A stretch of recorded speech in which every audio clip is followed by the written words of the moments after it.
কোথায় যাচ্ছেন বন্ধুরা? চুপচাপ আমার এই রেসিপিটা দেখে যান। আজকে আমি বানাচ্ছি চটজলদিভাবে ওল আলুর তরকারি। প্রথমে আমি আলু আর ওল এইভাবে কেটে নিলাম। এবার সব মশলা নিয়ে নিয়েছি, আদা রসুন পেস্ট, টমেটো কুচি, লঙ্কা চেরা, একটুখানি ধনেপাতা, লঙ্কা গুঁড়ো, জিরে গুঁড়ো, ধনে গুঁড়ো, হলুদ গুঁড়ো, নুন, চিনি, কাশ্মীরি লঙ্কা গুঁড়ো, আর নিয়েছি ফোড়নের জন্য তেজপাতা, শুকনো লঙ্কা, গোটা জিরে আর হিং, আর পেঁয়াজ কেটে নিয়েছিলাম। এবার আমি কুকারের মধ্যে তরকারিটা করব,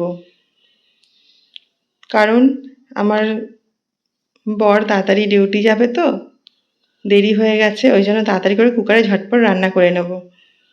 পেঁয়াজ কুচি দিয়ে দিলাম ফোড়ন দিয়ে। এবার আমি একটু নাড়াচাড়া করে নিয়ে আবার ওল আর আলু দিয়ে ভাজা ভাজা করে নেব। কুকারে ভাজা ভাজা করে নিলাম, নিয়ে এদিকে আমার দেখুন ভাত হচ্ছে, তাড়াতাড়ি রান্না করছি আমি। আদা রসুন পেস্ট দিয়ে দিলাম ভাজা হয়ে যাওয়ার পরে। এবার একে একে সব মশলাগুলো আমি দিয়ে দেবো, দিয়ে ভালো করে কষিয়ে নেব।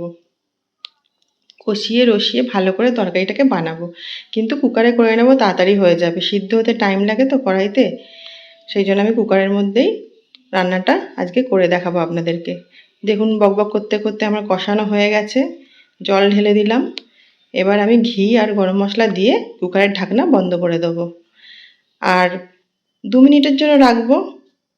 ব্যাস, ঢাকনা খোলার সাথে সাথে বন্ধুরা কি বলবো, পুরো মনে হচ্ছে মটন বানিয়েছি, মটনের মতো গন্ধ ছাড়ছিল, আর খেতেও সেই স্বাদ হয়েছিল। বরকে থালা সাজিয়ে দিয়ে দিলাম গরম গরম খাবার, আর বড় তৃপ্তি করে খেলো। ওলটা এত সুন্দর গলেছিল না, কি বলবো বন্ধুরা। আমার এই রেসিপিটা যদি আপনাদের ভালো লেগে থাকে তাহলে আমার চ্যানেলটা লাইক, শেয়ার, সাবস্ক্রাইব অবশ্যই করে দেবেন। আরও রেসিপি নিয়ে আমি চলে আসবো আপনাদের সামনে। Tata, bye bye, thanks for watching.